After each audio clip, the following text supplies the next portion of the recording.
Если вы включили это видео в надежде узнать, как заработать свой первый миллион на нейросетях, увы, сегодня я вам этого не расскажу.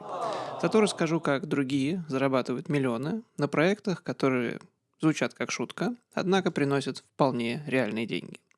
Меня зовут Максим Космаков, и сегодня мы поговорим про неожиданные стартапы, этические вопросы, а также про то, как буквально зарабатывать, ничего не делая. Погнали!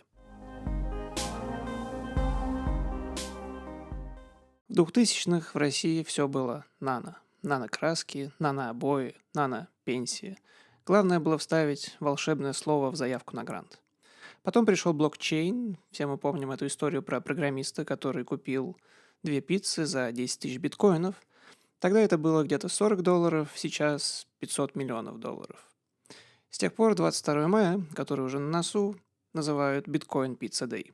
Сейчас же на сцену выходит искусственный интеллект и нейросети.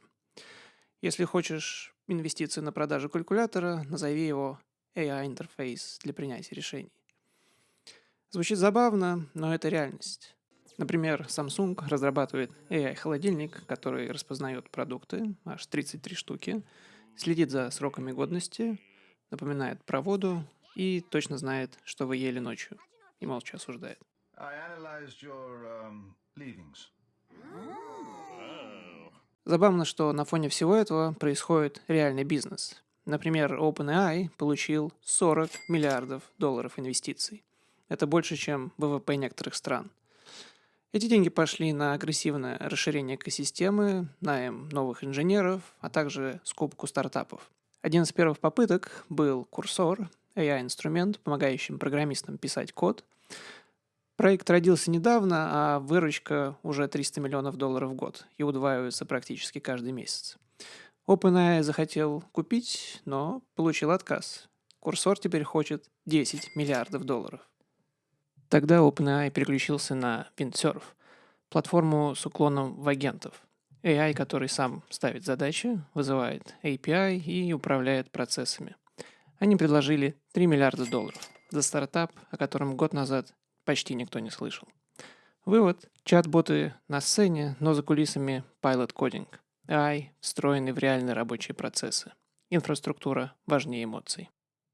Но не все стартапы выглядят так корректно. Вот, например, Cluely. Его сделали 2 студента, бросивших Колумбийский университет. Это AI, который шепчет правильные ответы на экзаменах, интервью и даже свидания. В рекламном ролике парень врет девушке, чтобы произвести впечатление с помощью ИИ-суфлера в ухе. Получили 5,3 миллиона инвестиций. Половина интернета в шоке, половина бежит покупать микронаушники. Этические вопросы, конечно. Скандалы, безусловно. Однако инвесторов интересует рынок. А рынок здесь огромный.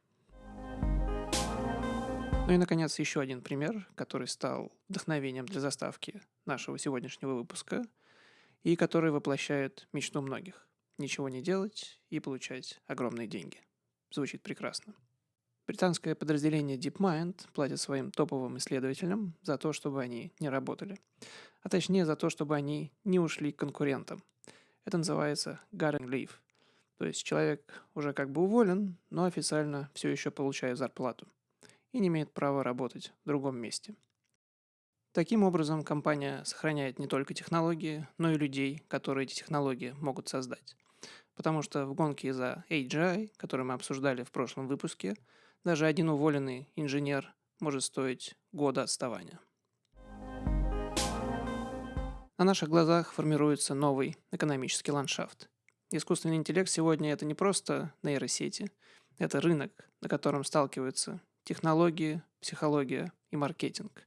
И можно по-разному относиться к хайпу вокруг искусственного интеллекта, однако факт остается фактом. Это реальность. И в этой реальности будут и многомиллиардные компании, и странные стартапы, и серьезные этические вопросы. Спасибо за просмотр. Подписывайтесь на наш канал, ставьте лайки. До скорой встречи. Пока.